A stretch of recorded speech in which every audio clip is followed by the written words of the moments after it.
Our loans are usually unsecured. Kuleta ngombe, uhitaji kutafuta sijui garanta sijui nani unless maybe credit yako si poa. Unajua saa zingine, by the way, so it's a very important thing kwa saa zingine wakuta a lot of people hapa mtu hata anakataa kulipa like 200 shillings ama dhao unawekwa kwa CRB. Today you really want to go and study, for example, for a master's program. The things that you really have to worry about most is the cost and the kitu inaitwa visa. So and shule kama kina Harvard, Stanford, those are very very expensive. But shule tu yenye as in shule poa wewe but ni affordable by US standards, it will cost you around $30,000 to $40,000. Yes, that's close to 5 million. Yeah, so if you do the math, that's almost 5 million.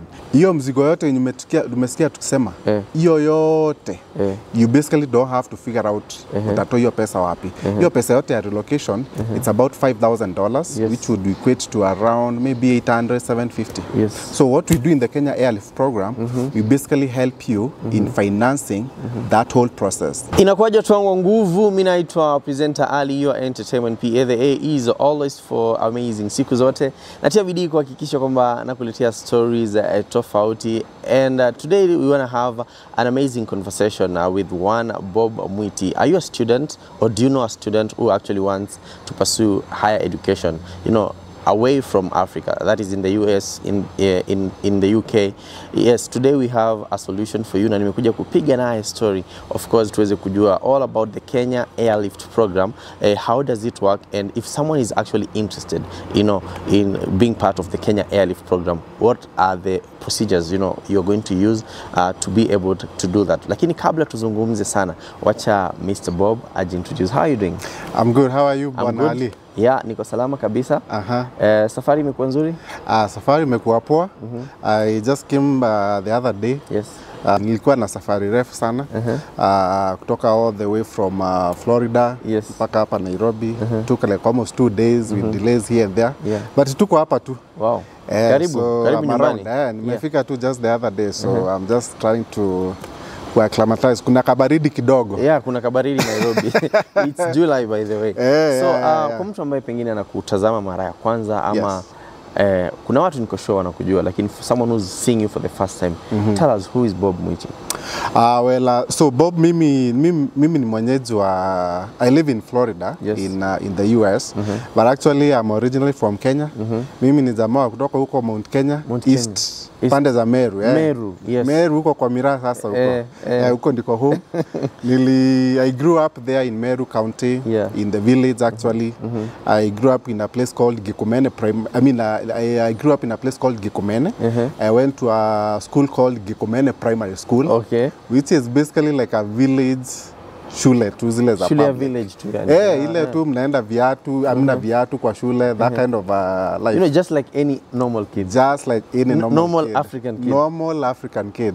Yeah, so I grew up in my with my grandparents. So when I was born, my mom and dad were in school. So I was basically born by teenage parents.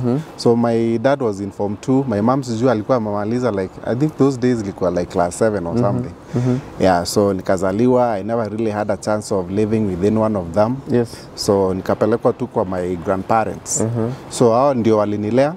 Hao wengine wakiendelea na masomo. My dad went ahead akasoma, akaendelea all the way to university, but I was never really part of his life.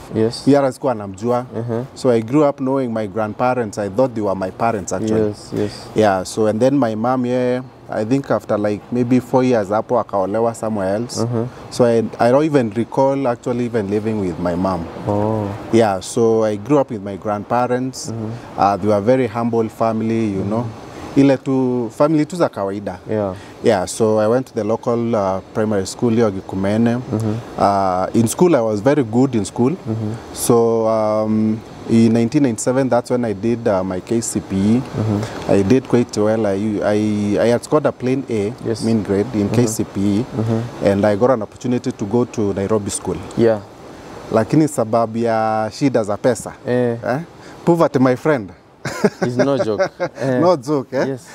Me, I always say like there's no glory in poverty, eh? True, kweli. Bana. So I couldn't go to Nairobi school, so my grandparents ended up finding me a school in Meru called Nkobo High School. Nkobo. Nkobo, yeah. Pretty nice school actually. Nkobo. Nkobo. Yes. Yeah, so nikaenda Nkobo form 1, form 3 mpaka form 4. Yes. With a lot of struggles, the school fees. Then nikamaliza 2001. Yes. I scored a B+. Nikaitwa University of Nairobi kufanya BSc Mathematics. Nilikuwa hapa Chiromo. Wow. So before nikuje university, in my last year ya high school, nilikuwa na a lot of school fees issues. So we got to a point where my grandparents wakasema, hey, they need to find a way of seeing how they can get in touch with my dad. Yes. Now by that time, my dad alikuwa amemaliza university. Sinakwambia sasa mimi nilizaliwa alafu akaendelea na masomo. So akaendelea na masomo, mimi sikuwa part of his life. But later on akamaliza shule, akamaliza university, akapata kazi hapa and then he left for the UK. Akaenda Majuu. Akaenda Majuu. And that decision kwenda Majuu, it's really what changed also my life completely in a way later on. Yeah. So nikiwa form 4. Nilikuwa na shida school fees. So my grandpa, he had actually to find a way of, to figure out how to clear my balance so that I can be registered for KCSE. Yes. And that's how we ended up looking for my dad. And my dad somehow find out kwenye ako UK. And we reached out and he came into my life. Yes. And my life changed. Wow. From there on. From this kid who had nothing, struggles, kila kitu, to like the richest kid in school. So he was, wow. So out there in the UK, he was literally living well. Yeah. Alienda UK in 96. He was doing pretty well. Kaanza businesses. He's a businessman. So even by the time I was getting into his life, he was doing fine. Alafu sasa unajua sasa kutoka hapo sasa ni mambo na pounds sasa. Ukitumiwa aingi Kenya shillings. Bala, unajua sasa before then hata kwenda shule. Ukifungua, mimi grandi alikuwa ananipea so moja. Na hiyo ndio fare kutoka kwetu mpaka huko Nkobo. Unapewa so moja, hiyo ndio utanunua sijui ndawa meno, sijui nini. Bana. That's the life. Sisi tukifunga shule, mimi nilikuwa naenda, tulikuwa saa zingine unaenda kulima, kulikuwa na our MP. Those days alikuwa anaitwa Muiraria. Alikuwa actually finance minister time ya Kibaki. Tulikuwa naenda kulima huko. Saa zingine ndio upate ka kitu. Ndio upate ka pocket money. Ka pocket money. Unajua saa zingine kama umekuwa kijana, you don't have to rely on your parents all the time. Especially kama umegrow up na hiyo hustle. Yes. Even ndivyo tulikuwa, but sasa when my dad came into my life, things changed completely. Wow. Mngaro, kutumua kutoka UK. Luku kutoka UK. Ni za Majuu. Alafu mimi nilikuwa mshamba. Unatumua nguo zingine hata ujui venye utazivaa. Na viatu. Yeah, so me stories za kwenda Majuu, it's actually my dad and alianza hiyo story. Hiyo vibe ya, hey, you know what? I would like you to go to the UK. Yes. Hizo vitu zote. And that's really how my journey ya kwenda Majuu ilianza. So mimi initially my dream was to come to Nairobi. Ulitamani sana. Yani mimi nilikuwa dream yangu ilikuwa kuja Nairobi because when I was growing up sikuwahi toka Meru. Because I came to Nairobi for the first time ikiwa high school. I used to participate kwa inzinitangwa music festivals. Hiyo ikanileta mpaka KICC. Nationals. Nilikuja huko mpaka nini. So that's the first time I came to Nairobi. And nakumbuka even when I was when we were choosing, unajua tukua class 8 mna choose shule kwenye utaenda. So me when I was choosing national schools, sikuwa hata kuchoose akina sijui Mangu, sijui akina Alliance. I specifically chose Nairobi school. Because of the name Nairobi. So I was very sure. Hii iko Nairobi. Hii iko Nairobi na nitaenda huko. Hizi zingine siwezi. Siwezi nini jaribu zingine kwa sijui Mangu iko. Inaweza kuwa Kiambu na Kiambu sijui kama iko mbali na Nairobi. That's how I was. Wow. Actually, that's how I ended up going to Nairobi School. I mean, getting the admission in Nairobi School, letter, which of course I couldn't now go because of school fees, yeah. School fees. So my dream was Nairobi. So me kwenda sijui maju US, never thought I would do that. But my dad came into my life. Alafu yeye akaanza hiyo nini, akaanza kuniambia how how I can go to the UK. So initially plan yetu ilikuwa niende UK. Yeah. Sasa venye nimaliza tu KCSE hivi nikaanza hiyo process ya kwenda. Yes. Little did I know that the process would be so long, and there would be a lot of disappointments along the way. Okay. Which is usually actually what really happens to a lot of people when watakanga kwenda maju, and they even unakuta mtu anadhaningi as in ukianza tu kusikia you want to study abroad, it's like a straightforward thing. Ni kama kutafuta fare peke yake. Alafu wewe ndio hivyo umeenda. Yeah, but I started the process first time kwenda embassy nikanyimwa visa. Yes. Nikaenda tena nikanyimwa visa. That time nikaenda nikanyimwa visa. Mara 4 nikaenda nikanyimwa visa. So it took me the 5th attempt ndio nilipata visa ya kwenda America. Wow. So initially I wanted to go kusoma UK. Nilikuwa nimepata admission huko London, University of what? Kufanya software engineering. Those days software engineering kwa imeshika sana. So that sasa after kunyima visa nikaendelea hapa Nairobi Uni, but also Nairobi Uni nilisoma like about 3 months. Alafu my dad akasema because Nairobi Uni tuli strike after kuingia tu hiyo mwaka. My dad akaniambia we jaribu kutafuta shule nyingine nikupeleke. That's how I ended up going to Strathmore University. So mi nilienda Strath 2004, nikafanya makozi zingine hapo zinaitwa ICCAs, more or less like accounting courses. Sasa nikaanza degree huko. Nikafanya BCom, accounting and finance. I graduated 2008 with a second class upper division. Alafu sasa hapo by that time nilikuwa nimenyimwa visa. Alafu sasa nika decide let's try the US for my masters. Na hapo sasa ndio nilijaribu US in 2009. Nikapata visa. Ukafanikiwa sasa. Nikafanikiwa the 5th attempt ya kutafuta visa, and that's how I ended up going to the US. So nilienda shule inaitwa Indiana University of Pennsylvania kufanya MBA in professional accountancy. 2009 until 2011.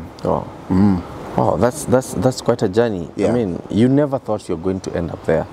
Me, I never thought I would end up in the US in the first place, because my dad alikuwa huko UK. So effort yangu initially ilikuwa UK.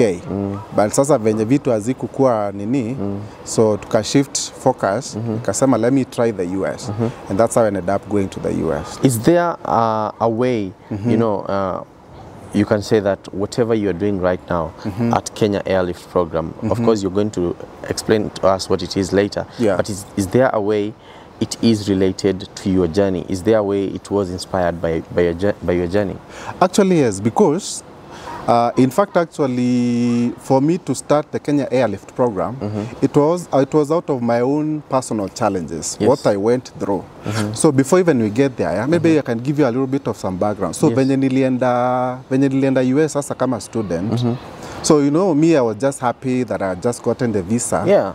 But then again, unajua ukienda huko maju as a student, and if you want to stay there, which is what really a lot of people out there want to do, unataka kutoka huku, you go there, look for opportunities that are there. You have to figure out a lot of things. It's not just a matter of where kupata visa alafu uende. Because when you get there, when you graduate, how do you stay there? So those are some of the things that I really didn't know when I left here. So I was just happy that I had gotten the visa. But sasa venye nilienda huko, before graduating, nikaanza kurealize, hey, I need to do this. I need to do this. To survive.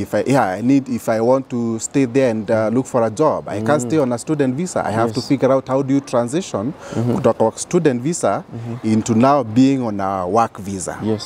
So what I did, because me nilikuwa background yangu ilikuwa business. Nilikuwa nimefanya BCom hapa. So when I went huko sasa na nilikuwa karibu kugraduate, nilianza kuangalia nikaona chances zangu za kupata kazi poa sana, they were not lying kwa skill yenye nilikuwa nayo as in what I had done before because nilikuwa nimefanya BCom hapa, nilikuwa nimeenda kufanya MBA huko. Nika realize very quickly the best bet yangu kuweza kukaa huko na kupata makaratasi ya kukaa huko legally ni kuingia kwa technology space. And I was introduced into that space by some of my colleagues in my MBA class. Waindi tu, hata si wa Afrika, Waindi. My classmates. Unaona mtu anamaliza wanapata makazi. Nawauliza, how come you guys are getting jobs? So akaniambia, hey, you know what, you can be trained on this kind of skills. This is IT, nini, and that's how I ended up getting into the technology space. Nika pivot kidogo kutoka kwa business whatever, kaingia kwa IT. And that's how I got into the corporate world. Nikapata job as a systems analyst. I used to work for Fortune 500 companies. For about 5 years. In fact, actually, that's how, because shule yangu kwenye nilikuwa nasoma state inaitwa Pennsylvania. The school was Indiana University of Pennsylvania. The city ilikuwa inaitwa Indiana, very small town. But sasa venye nilipata job, nikaenda Tampa, Florida, which is the place that I've been living for the last 11 years. So mimi sasa venye niliingia kwa hiyo technology space, I realized there was a lot of opportunities and really good, well-paying jobs. Because when I was working there, by the time I quit the job, unakuta ni job yenye ilikuwa inanipea over 1M kama salo. And I realized there was not really a lot of our people in the space. Unakuta most of the people working with me walikuwa wazungu, Wahindi most of the time. So I felt like we needed a lot of our people. I needed to see a lot of our people into that space. And that's when I started thinking of just me starting my own thing, man. Also, niko na hiyo damu ya nini, hiyo damu ya entrepreneurship. So after 5 years, I quit the job. In 2017. So I started my own consulting company. Tulianza tu kama technology company. But within a very short time I realized that, because initially mimi nilikuwa nataka tu kutrain watu waingie kwa technology space, watu wenye wako huko tu America. But I realized very quickly that sikuwa napata the right talent yenye nilikuwa nataka. So I started thinking of how can I maybe try to figure out where else can I be able to get this talent. So I started thinking about it, and I was like, hey, look, I went to the U.S. as a student. There's a lot of problems, a lot of bright Kenyans, Africans, a lot of problems they face, those who want to go to the U.S. And I felt like, what if I try to solve their problems?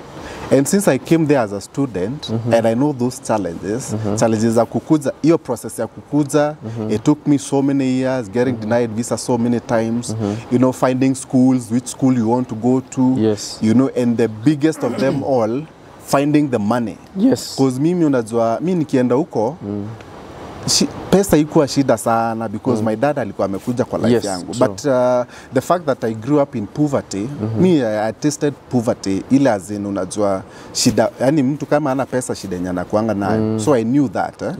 So I was like, there must be a lot of very bright Kenyans, Africans out there who would love to come to America, and they don't have the money, and they don't know how to, because that also, that process, you know, it's a process, not just, you don't just wake up today and decide, oh, you know, I want to go abroad. It's a long process, you need to know a lot of things. So I was like, I think I can solve that. And that's how actually the Kenya Airlift program was born. So in 2018, nikaanza program just before COVID, and since then, that's what I've been doing until today. That is quite interesting. Looking at how you figured out, you know, from your challenges to it inspiring you to actually starting your own, you know, thing and helping students go study abroad. But I want to understand, because you're mentioning and saying that the amount of money that is needed is quite high. Maybe you can put it in figures, ndo watu waweze wakaelewa. Okay, good. So when I like talking about the process of going and studying abroad, I normally try to really break it into very simple components, so that maybe whoever is watching out there, they can easily understand. So I normally try to break it out into the cost and the visas. As in, if today you really want to go and study for example, for a master's program, yes, the things that you really have to worry about most is the cost and the kitu inaitwa visa. So when it comes to the cost, there's two components, the cost. There's one which is the relocation cost. Yes. And there's also the cost of tuition and living expenses. So when you talk about the relocation cost, it basically means cost ya kutoa wewe hapa kwenye uko ndio ufike America ama ufike Canada or wherever you are going. Yeah. And then your cost ingine ya tuition and living expenses ni cost ya kusoma sasa. Yeah, school fees, books, whatever, bills, you know, kwenye utakaa, all those things. So when it comes to the cost of tuition and living expenses, typically a very affordable for example, a very affordable master's program in a state university kama yenye nilikuwa nimeenda, not very like really top schools. Unajua kama unataka kwenda shule kama kina Harvard, Stanford, those are very very expensive. But shule tu yenye as in shule poa wewe, but ni affordable by US standards, it will cost you around $30,000 to $40,000. Yes, that's close to 5 million. Yeah, so if you do the math, that's almost 5 million. Because a master's program, for example, I went for a master's. A master's program will take you about 18 months. So if you do the math, you actually need about 5 million Kenya shillings. Wow. Kusoma masters, sasa venye nilikuwa ameenda kusoma. That's the whole program, like 18 months? 18 months, sasa masters. 5 million. Yeah, 5 million. How many Kenyans have 5 million? Wow, that's crazy. That's a lot of That's money. a lot of money. Yes. Yeah, not many people have that kind of money. So you need that. Now, that's the tuition and living expenses pande hiyo. Yes. Tulisema cost tunai break into two. Yes. So there's also this other piece, yeah, relocation. Yes. So when you talk about the relocation, what exactly it means is cost yenye inakuwa na associated na hiyo jani yako ndio at least ufike America uanze masomo. Yes. And that involves one, cost ya kuapply to the schools. Okay? For example, kama unataka kwenda like the school that I went to, you have to submit your application. Na your application, the school actually charges you for that so that they can have a look at it. Yes. Typically, depending on the school that you're applying to, in a cost between 50 to 150. Kenya shillings, eh? No. Dollars. $50 to $150. Okay. Okay. 50 to $150. Hapa tunaongea into dollars. Okay, I'll have to convert. Ama tuite mwalimu wa maths. Mcheze na calculator. Mkae ufungue tu ile calculator simu. So between 50 to 150. And maybe uta apply shule moja. Maybe typically I usually advise students maybe you apply maybe to like maybe 2 or 3 schools because unaweza apply shule moja alafu unyimwe. Yes. So on average, maybe around kama ni shule maybe mbili tatu, maybe around $200. Yes. So you need application to the schools. So there is also something called entrance exams. Yes. If you are going for a master's program, you need to do an exam called either GMAT or GRE. Yes. If you are going to a business school, if you are going to pursue a program that is domiciled within a business school, you need to do an exam called GMAT. GMAT basically means Graduate Management Admissions Test. Ni exam to test your IQ levels. Hesabu na kizungu. Kama hesabu wewe amsikizanangi, that's not your thing because utaanguka miguu juu.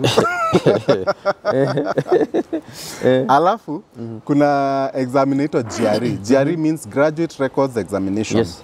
That you do that if you are going to any other program that is a master's tu yenye iko kwa business school. Yeah. So business school I mean like for example if you want to do like for example like nilikuwa nimeenda kufanya MBA, so hiyo ningefanya GMAT. But kama unaenda for example kufanya like a Master of Science in Mathematics, you'll have to do like a GRE.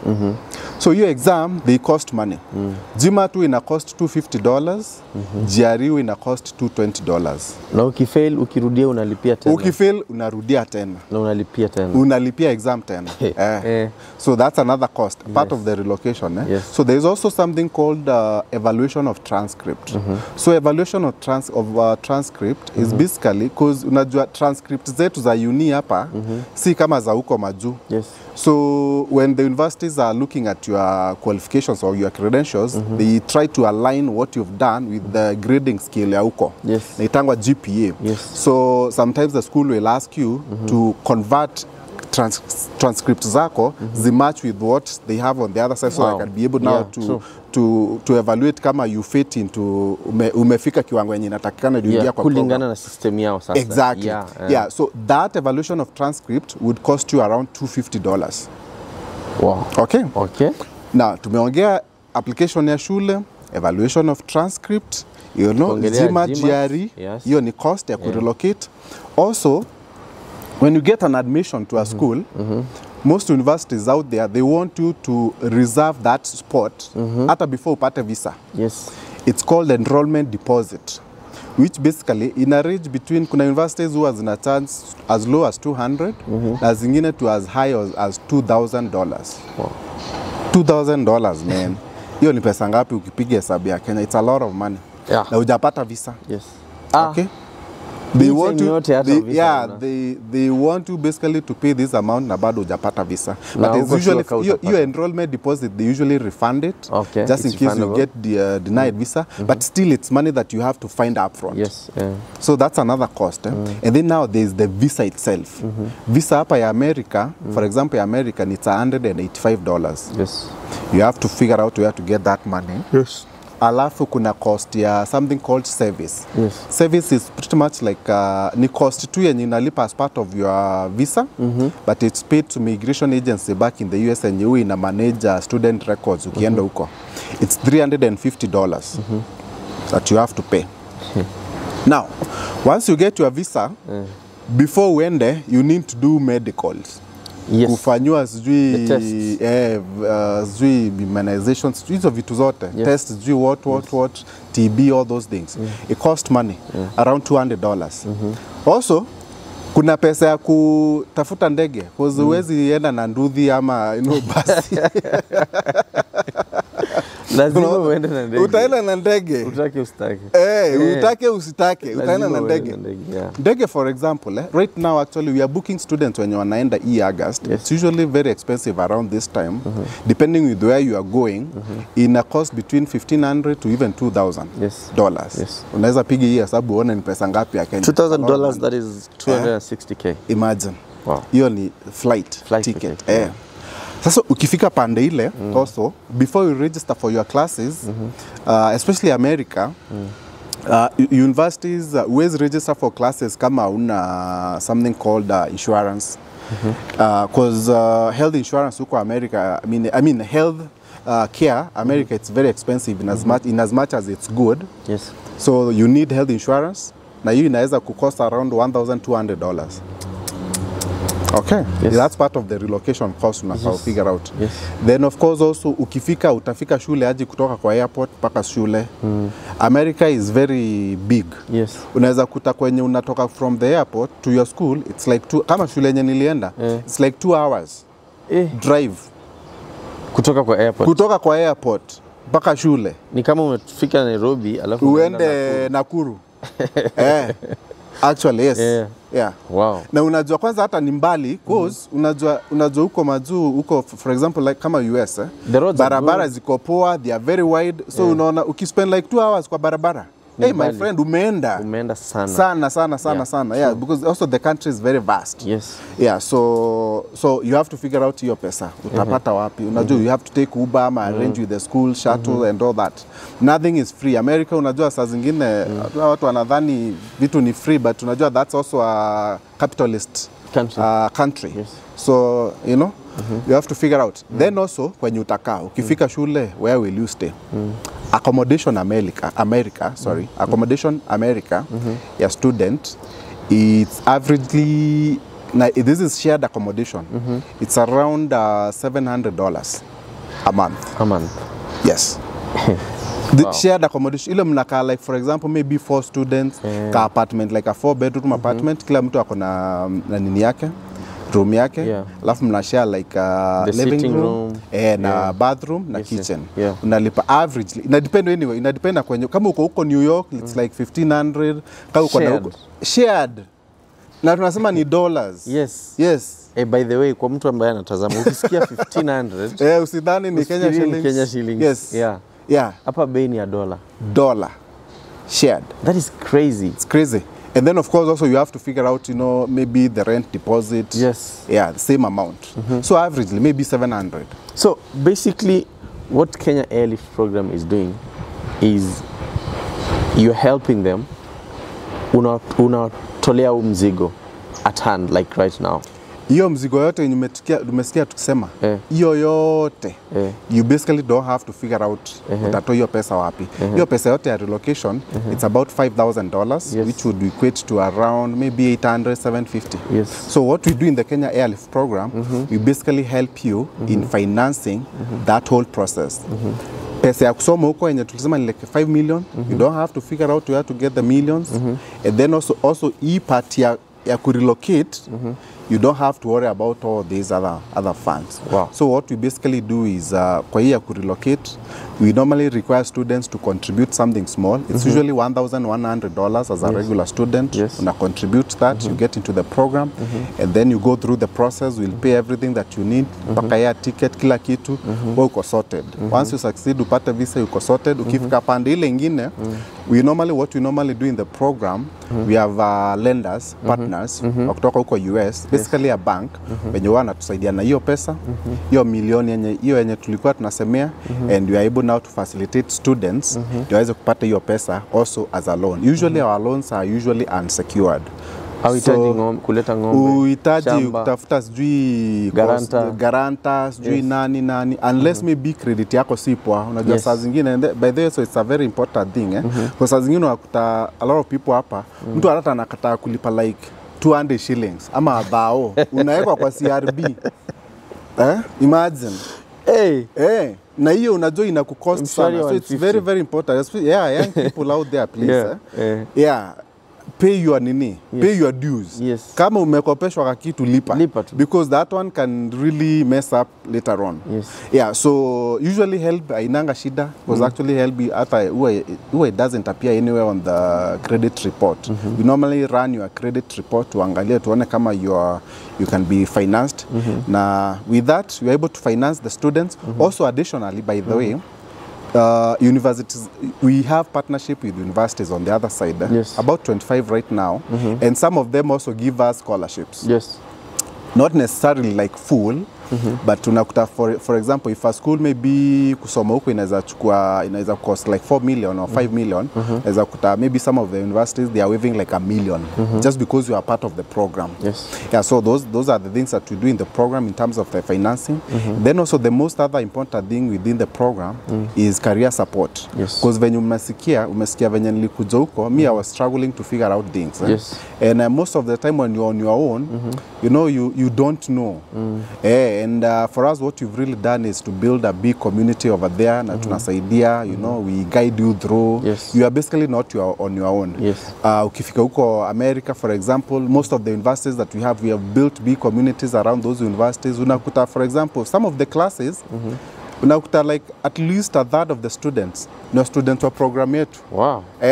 So umeenda huko umekuta Wakenya wengine mnachapa story, mko tu kama Kenya lakini So, and in fact actually we share a lot of that information, a lot of stories for our students on our YouTube channel. Then your audience can be able to see that. So big communities. So that's really what we help in the Kenya Airlift program in a nutshell. That is really inspiring to see that you can actually be able to do that for someone and by hajiwezi. And these loans, they're coming with low interest, I hope. Wakenya wanaogopa interest sana. You see now, and I understand also those concerns about the interest. You see now, when also somebody is giving you unsecured loan, you know, it's a very risky loan. If you as a student, if you put yourself in the shoes of the person who is giving you the money, huyo mtu amekutrust akusaidie ukuje America na una kazi yoyote, umekuja tu kama student na ajui kama utakuja uende America alafu utoroke na loan yako urudi huku Kenya. Unajua ukikuja huku Kenya hata we can't even figure out where you are. And for example, for our tuition and living expenses funding, our students are able to get up to $100,000. That's a lot of money. $100,000, yes. That's like 13 million. Around 13 million. Our loan here at relocation cost we give for about $5,000, usually like around $5,000. But still also still a substantial amount of money. So that comes with a little bit of high interest. But of course, when you compare to the Kenyan interest rates, the banks, it's much better. Because as your relocation, we normally, because that is usually, we give it directly from my company now, from the Kenya Airlift program. It's usually 1% per month, which is like 12% per annum. Ni kama tu retain una most of the SACCOs hapa huwa zinapatiana. And then interest za hiyo loan ingine for the other side, the bigger loan. In a range between 9% to around 14 hapo. Okay. Yeah, depending with also what you are doing, your risk levels and all those things. Nimefika U.S.A. Through the Kenya Airlift program. Na umeshanipatia the loans and everything and nimeanza kusoma. How long will it take now for me to start paying back the loan? Very good question. So when it comes to paying back your loan, so the bigger loan hiyo ya kusoma sasa ya tuition and living expenses, our lenders require you to pay for 10 years. 6 months after you graduate, udalipa for the next 10 years. So the assumption is that you can stick around in the U.S. Kwenye ulienda kusoma sasa. So for 10 years, hii yetu ya relocation, haka kadogo ka relocation, we normally give it for 2 years. So ukifika US, 6 months later, naanza kulipa for the next 2 years. Now, I'm sure it's a good opportunity for many students and many people would actually want to pursue higher education. But I also want to understand, unajua, as you said, it's a very high risk venture. What are some of the challenges that you are going through? You're like, these are challenge in this program. So there's been a lot of challenges. First, when we started the program, so year 2018, we didn't have any, just like in a new venture, we didn't have any success stories then. And ulikuwa unaongea na mtu naambia naweza kupeleka majuu but anakuuliza umepeleka nani? Yaani mtu anaikuwa yeye umepeleka wangapi? Kwanza in fact actually hata kwa hii show lazima tuseme ni wangapi tumepeleka so that and how even to go and find those guys because the first thing that somebody will ask you is ni wangapi wamekuwa successful. Huwezi niambia ati utanipea loans because most of the time actually it used to sound like it was too good to be true. And so 2018 we enroll only 3 students.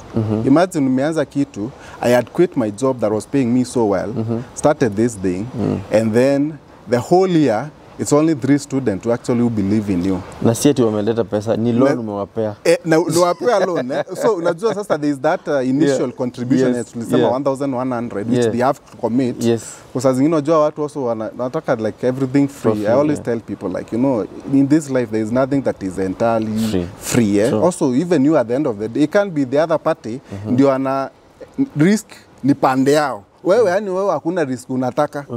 Something also you have to put in something, it's a two-way thing. Put in a little bit of some risk also, and then that's how things work. So, tulieka 3 people per program, and one of them, actually someone who was related to me as a family. So you had 2. So it was easy to convince him. Okay, I would really love to know, apart from this person who was your relative, how wengine wawili, I'm sure unawakumbuka. You do remember them, right? Yes. Because you have to remember the first 2 people. I do, yes. How are they faring on? They are faring actually very well. They also left for the US. So, you see, that process also of going, it usually takes like very long sometimes. Averagely, we expect a student to relocate within a year, but sometimes it can take long, especially even those early days, because there are so many things that I had to figure out. So some of the students those days they would take like 2 years and all that. Kama sasa wenye wa kwanza wenye walikuja walienda America 2020 January. So one of the students is doing very well. She's working somewhere in Chicago. Another student mwenye alikuja around that time, he actually works for us as the manager of the program. The other student is also somewhere working. So those early students, they are still, wako tu sawa. Then 2019 we enrolled like 12 students, like 1 student on a monthly basis, which is still not big. Not bad, not good. Then COVID ikakuja for like 2 years, closed everything. Nothing. Yeah, so then the program bounced back around 2021, 2022. So fast forward, we have about 500 students currently in the U.S. Wow. We have been having a lot of graduations now because like just recently in May, we had like around 60 students who are graduating from different universities. Most of them, they are taking, you know, there's something called optional practical training. I don't want to go too technical into these things, but it's pretty much when you graduate from school, the government allows you to look for work related to what you studied. Alafu hapo ndio unaanza kutafuta makazi, and that's how you can be able to stay there. But most of the challenges that tumepata outside of the initial, you know, initial days. Yes. Also, you know, also when most of the people out there, when they join programs like this, there's usually that expectation that it's kind of like they want you to guarantee them that they're going to, that they'll go. Yes, yes, yes. You understand? Like mtu anakuambia, for example, if I put in $1,100 to get into this program, am I guaranteed to go on the other side? Am I guaranteed to go to America? Am I guaranteed to go the other side? And that's usually a big challenge because I always tell students, like, there's nothing guaranteed. Yes. Actually, I usually say, like, there's nothing guaranteed in life outside of taxes and death. True. Because there's aspects of this program that we have no control of us as a company. Yes. One of them is visas. And like I said earlier, personally, I was denied visa 4 times. Yes. I got my visa at the 5th attempt. I went to America. Yes. So we get students who get denied visas. Yes. In fact, actually, visa chances typically as Africans, they are not that good. Yes. Reason being, we are basically, you know, for a lack of a better word, we are poor. Okay? Yeah. Now, when you are poor, you know, there are chances of being denied kuingia huko, you know, because at the end of the day, the US government, you know, if you are coming from these rich countries, hawana shida na wewe. Sisi wa third world. Sisi wa third world, my friend, like you really have to be really, really good. Yes. Yeah, so you have to be sure that you are a very genuine student. Like you have to really prove yourself that you are a genuine student. Because what happens is, most people, by the way, they present documents to the embassy. Anybody can present a bank statement, a loan document, whatever, and claim they are a student. So, in fact, actually, I always tell students, most of the time, actually, the embassy want to hear from you. Like, they will ask you, for example, why are you going? Like, you have to be really, really good in articulating the reasons why you are going to study. Not necessarily what you are giving them. Sijui bank statements, sijui 10 million. They don't care. Because even those times that I used to be denied visa, mimi shida ikuwa pesa. Shida actually ilikuwa kuongea. Kijana wa village ameenda embassy. Nilikwambia mimi nilikuwa mshamba. Kuongea ilikuwa shida. And that actually one of the things that we normally have even with students in the program. Yes. Unakuta we have like really brilliant guys kwa program, but haezi express vizuri sana akifika hapo embassy. And even within the program, actually, you have a very, very intensive visa coaching program that we normally do for the student. Because at the end of the day, I don't want you to come through the program and then you don't get the visa. Yes. But the fact is, you can get denied visa, and we get those denials. And some of the time when someone gets denied, aski vizuri. Unajua sasa, especially kama umeenda huko umeanza kusema mimi naenda majuu. Unajua kama mimi venye nilianza hiyo process ya kwenda majuu, nilikuwa nimeambia kila mtu before hata upate visa, umeenda kuambia everybody in your village, you know. Unaenda majuu. Unaenda majuu. Mimi naambia kwanza watu usiende kusema huko nje tunaenda kama hujapata visa, because kuna hata those village witches. That's very true. Unajua? Those village witches, my friend. Watakukanyagia, utapata hiyo visa. Sema unaenda ukishaland huko. Ukipata tu visa hivi, sema unaenda. Hiyo uko sure. At least uko sure, but don't say that you are going anywhere. Because me bana, mimi unajua sasa mimi by the time tumalize class form 4, nilikuwa nimeambia kila mtu naenda. 2 years later, niko tu. Mnapatana na mtu aya uzaienda. Wewe ni muongo sana. You know? So you don't want that to be happening to you. So hata kama unaanza hii process, wewe nyamaza tu, you know, and then once you get things sorted out, then you know, anza kuambia watu. So that's a big challenge when it comes to visas, and of course that expectation that, you know, it's kind of like a guaranteed thing. Yeah, and we find a lot of people are usually not very patient with the process. And I usually like telling students, man, I mean, this process requires a lot of patience and being resilient. Yes. Yeah, because, you know, in this life, there is nothing that is usually like, you know, very easy, like kupata. You can't just ask and then you are given all the time. Even for us and you, Bana, you know, we work so hard, we do a lot of things. There's so many doors that you go and knock, and you get no's. Yes. In fact, actually, most of the time, especially when you are like an entrepreneur, you knock so many doors and it's always a no, no. Yeah, so many no's, and 1 yes will make all the difference. So that's really what I always like telling these these guys. But yeah, that's usually a big challenge when it comes to the program.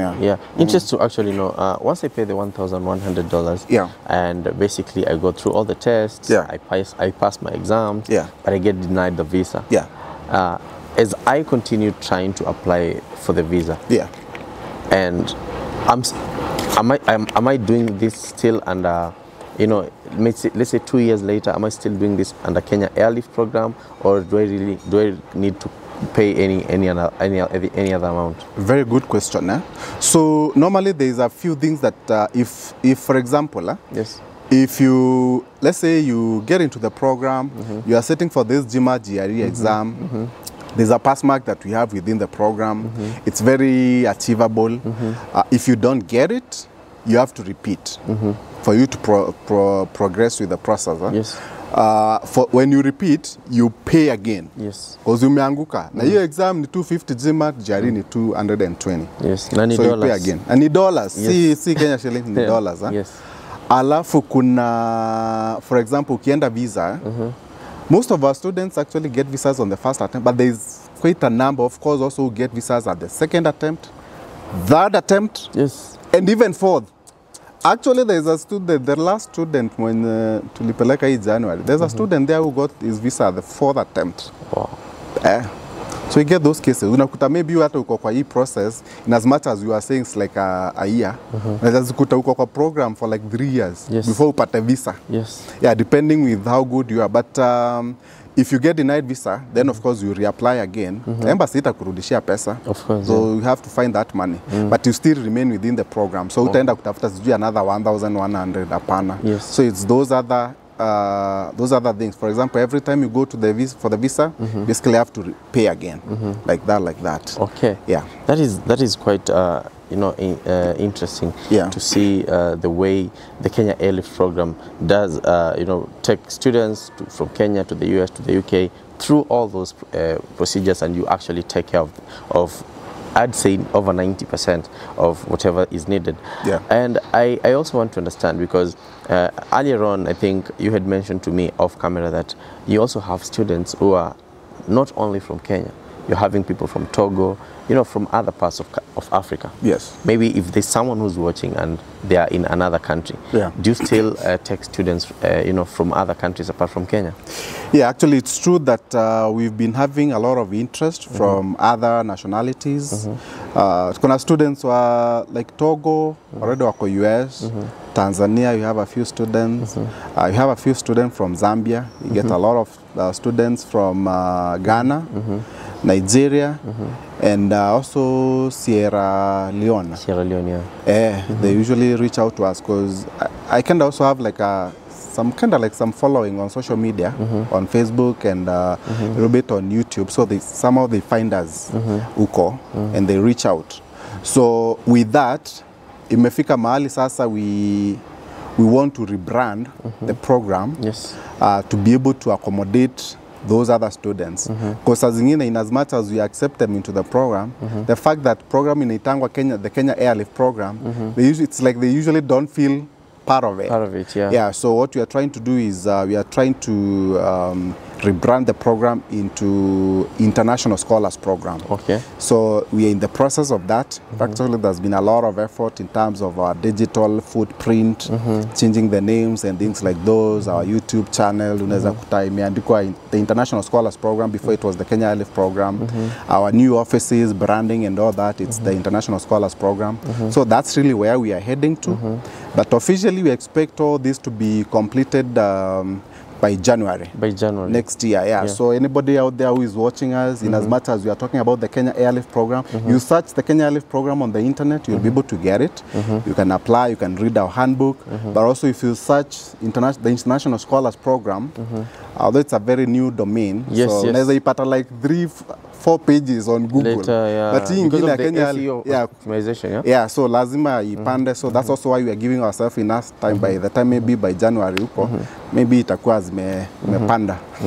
So we will be known as the International Scholar. I mean, the International Scholars Program from then. So we're in the process of transitioning, rebranding. Okay. Is there just interested to know? Is there a specific time, you know, that you should actually be applying? You know, any time of the year you can actually apply. Very good question.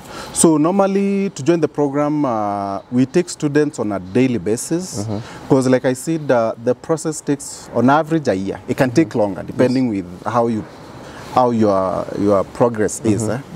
So, but in terms of the intakes for schools, we have 2 intakes. There's the August and there's the January intake. Like right now, we are processing students who are going to school in August.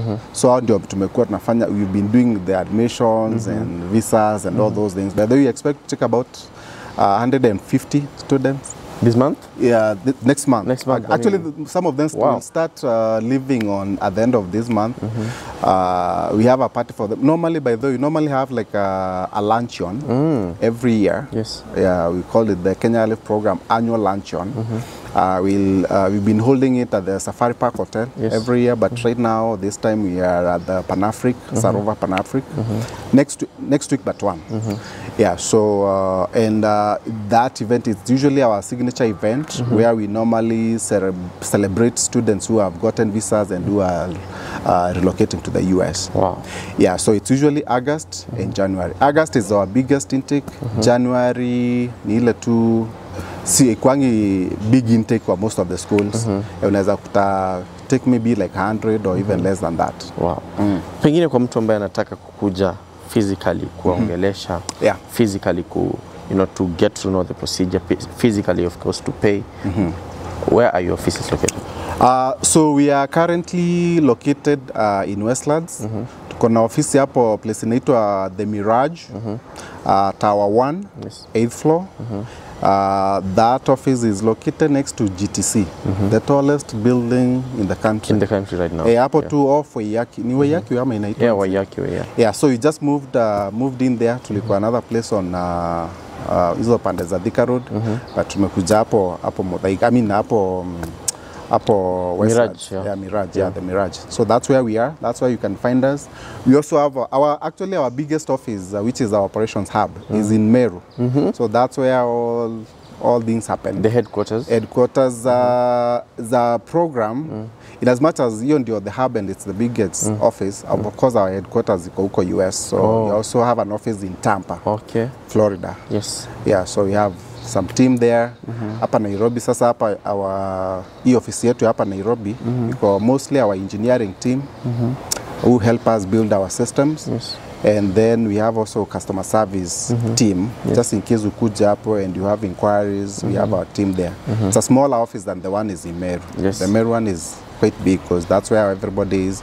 Our career advisory team, funding advisory, you know, these guys who help run the whole show program. Is there a specific probably phone number or one of the phone numbers that you can actually share, or maybe they can check on the website? Actually, me phone numbers is Jui.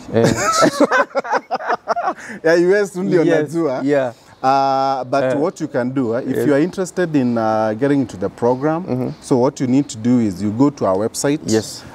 It's the Kenya Airlift program. You just go there, www.kenyaairliftprogram.com. Program you spell as PROGRAM.